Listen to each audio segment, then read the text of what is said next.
Oh, Gosh. that goes back a few years. I honestly didn't know about sex until I was like 13 or 14. Kind of embarrassing. I'm probably just old enough to have missed a lot of the internet pornography. Oh, girl, the internet. Too much of my bad sexual education came from pornography. Pornography. I learned how to do it off the internet. Internet and queer as folk. That's the only two things that ever got me through adolescence, was knowing that I can come home at the end of the day and watch Brian and Justin just go at it. I think from porn, I sort of learned that sex was a thing that men want and women don't, and sort of have to be talked into. Definitely not school.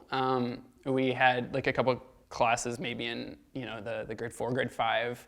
It's not gross, it's interesting kind of sex ed that you get. There was sex education at school, but of course it was given to the gym coach who just was this, okay, let's get through this together. Well, I went to Catholic schools growing up, so sex ed was pretty much non-existent. Uneducated uncles.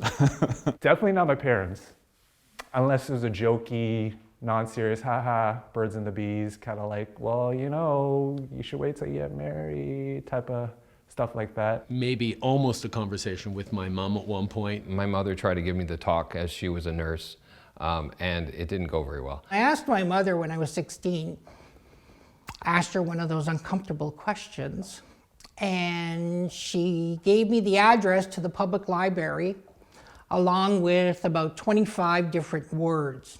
I got a lot of those answers in a very clinical way. Look up these words and you'll know everything you need to know about sex.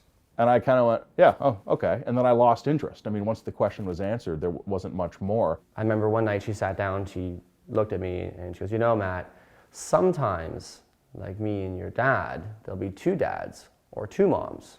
And I was like, okay. I had no idea really what she was talking about because I was only 10 years old. And she was saying, there's nothing wrong with that. And I was like, okay. And she goes, and moms and dads have, sex in a certain way, and it's going to be obviously different for people that are not like your dad and I. And if that's ever something that you want to learn more about, you can come and talk to me. Some realer conversations with my stepdad, actually. He played a good role in sort of de-dramatizing sexuality in a way that my dad wasn't able to, and my mom sort of didn't. I don't think I ever had the talk with my father. I remember my dad being sort of worried that when he finally got around to talking to me about wet dreams, I'd already heard about it from some kid on the school bus. I got the playground sex education. Nobody really knows anything. Getting a lot of misinformation from friends' older brothers and sometimes older sisters. The kind of typical male bravado of conquest definitely was a thing in high school. I had friends who I recall seeing girls as just as a sex thing. It was more about quantity than quality. It was more sort of goal-oriented or achievement-oriented. How do you go from one stage to another in a romantic relationship or in a sexual relationship? Sex was just purely a physical fact. For me, it wasn't so much of learning about sex through like books and television and information. It was just through the practice of it. Because I'm still trying to learn. I had a friend explain it to me like a team sport. It's like it doesn't work if there's just one of you. When I was 18, I had my first male contact, and he taught me about safety.